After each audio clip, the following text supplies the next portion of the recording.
If you've been following the situation even somewhat closely, you probably know, but the Starfield rumors are just kind of getting out of control at this point. Over the past week or so, we've had a ton of back and forth, different insiders coming forward with their own theory as to whether or not Starfield is this year, or no, actually next year, and then if it's next year, what point in next year? Or even like the 15 articles that were made about how apparently Tom Cruise is in Starfield, even though there's basically zero evidence of that. But hey, good clickbait, right? And even just recently, the community has basically formed a cult around the possibility of there being climbable ladders in This is where we're at as far as the speculation goes. And between that, all of the leaks and other nonsense going around, it looks like we may have actually finally gotten a more definitive answer on what we can expect from Starfield. As just today, we got quite a bit of new information in the form of rumors and leaks, but also concrete information from Xbox/Bethesda. So in this video, I want to go over that. And really, this all started picking up major steam around a month ago. There's a ton of back and forth as to the when of Starfield even then, but we did hear some more hopeful and interesting information from Rand Al Thor on YouTube, where he does say this. I had been told,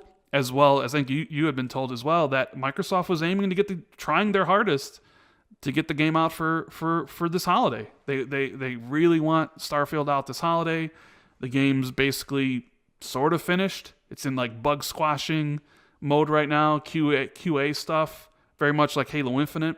So does this lead further credence to the rumors and the feelings that Starfield will not only get revealed this year, but launch at the end of the year, Jez? So, contrary to what many others had been saying at the time, that Starfield was largely done and in bug fixing and polishing mode. And a lot of people can easily make sense of that. Oh, okay. We know Bethesda started on Starfield right after Fallout 4 released. We know Fallout 76 obviously didn't have a super positive launch, and even Cyberpunk definitely impacted the industry, so taking extra time to make Starfield, this big new IP, is perfect did kind of make sense. A lot of people believe that. And this seemed to get even a bit more traction a couple of days ago, as another YouTuber known as Luke Stevens did report, apparently Starfield has been pretty much done since September of last year. BGS has spent this year polishing it and refining the next-gen port. I'm told they're trying to make up for Fallout 76 and deliver a game that's polished to perfection. Coming this year. Watch. I know that this is posted on the 17th. Over the past 24 hours, this has gotten way more attention, that being on the 19th and 20th, where a lot of people were discussing and speculating as to whether or not this was legit. But then we effectively had what was the big daddy of gaming leaks, in particular around Bethesda, chime in with Jason Schreier, where he does quote that previous tweet and say, rumors like this keep floating around, but Starfield is nowhere near done. According to several people familiar with development, it'll be at E3, but the planned release date I've heard is way later than most people expect, sharing this so that folks keep their expectations in check. What people might not realize is the bulk of Bethesda game studios, including the Maryland office, was working on Fallout 76 until it launched. Starfield's team was very small until 2019. Rumors that the game was planned for 2020 or far into production then are just not true. Let me make this very clear. Bethesda's plan is to tease a release date for Starfield at E3. That date is in late 2022. I'll leave the specifics to them, but please keep your expectations in check and refrain from sending death threats when the other rumors turn out to be false. And this is big news, and you might be sitting there wondering, well, okay, why do I care what this random guy on Twitter is saying? How is he any different than all the other random people on Twitter claiming A, B, or C? Well, the big reason is he has a phenomenal track record for insider stories and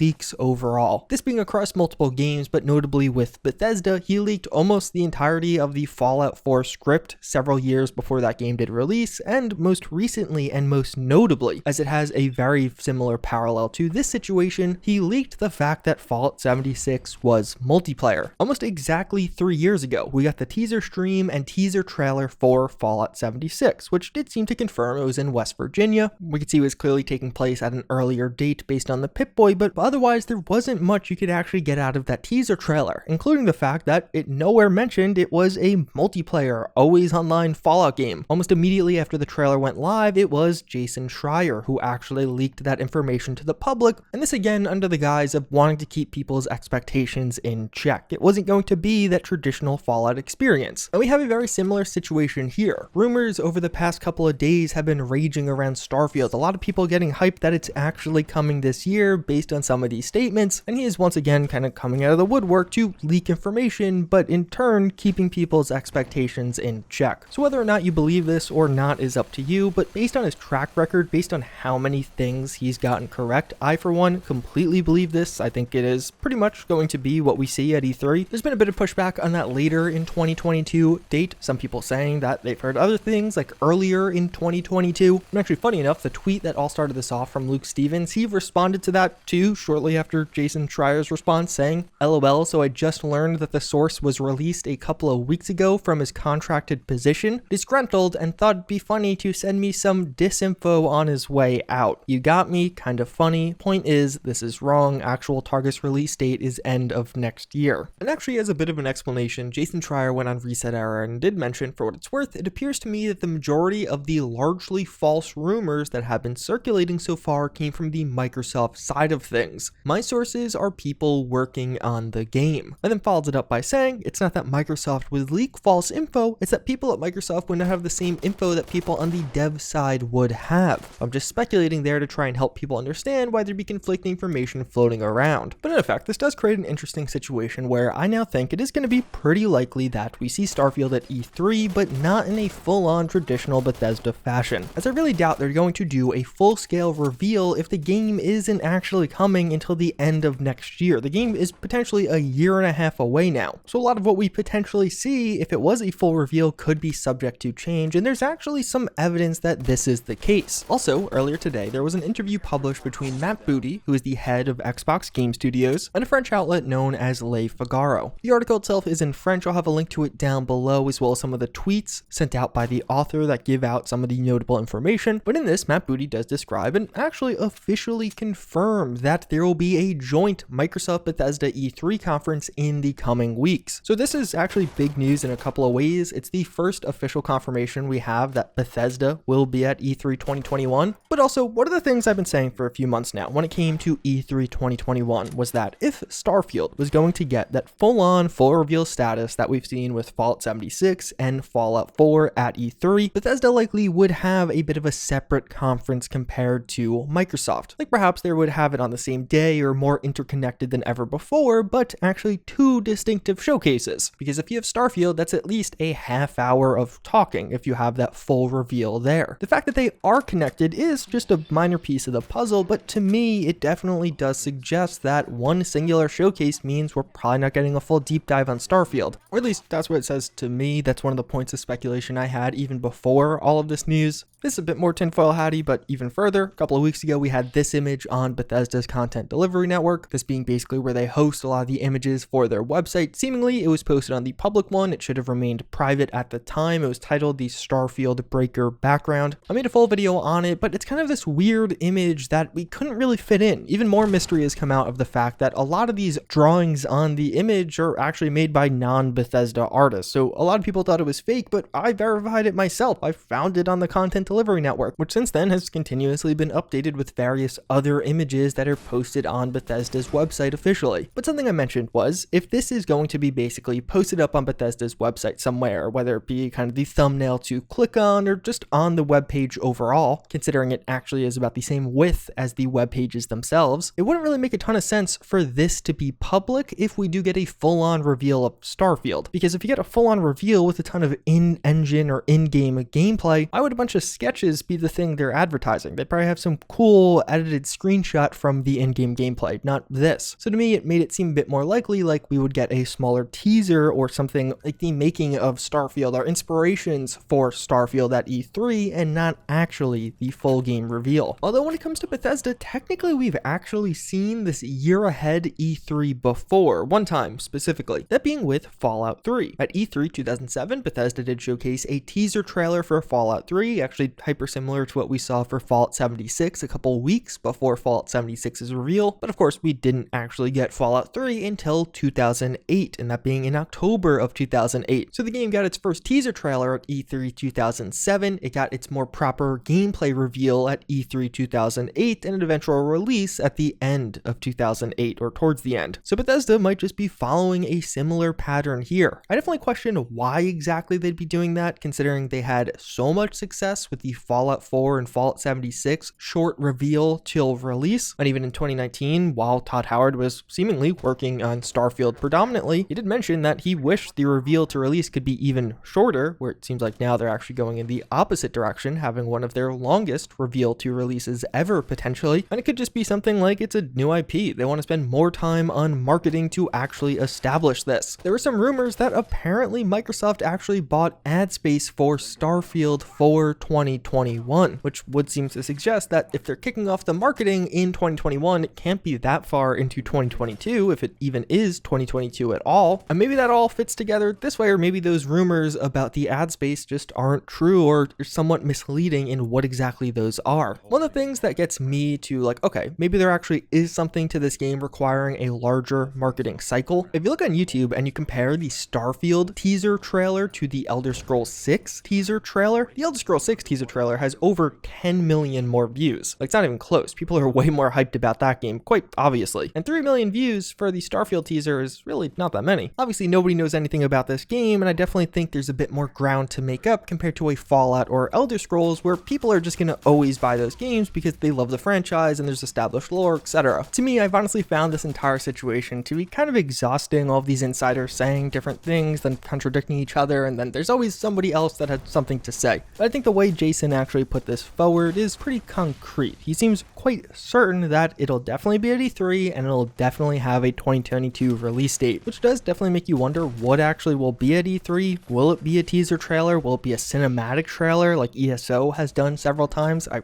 really hope not. That would not be very hype for me. In general, I don't like the idea of Bethesda breaking away from the short reveal to release window, so it'll be interesting to see what happens. At this point, we're really close. E3 is just about 3 weeks away at this point, so whatever happens, the wait shouldn't be that much longer. Hopefully you guys found this one informative. The rumor mill with Starfield is definitely getting crazy, but hopefully now things can calm down at least a little bit. As always, again, I thank you all for watching. I hope you enjoyed this one, and I hope to see you all next time. Later.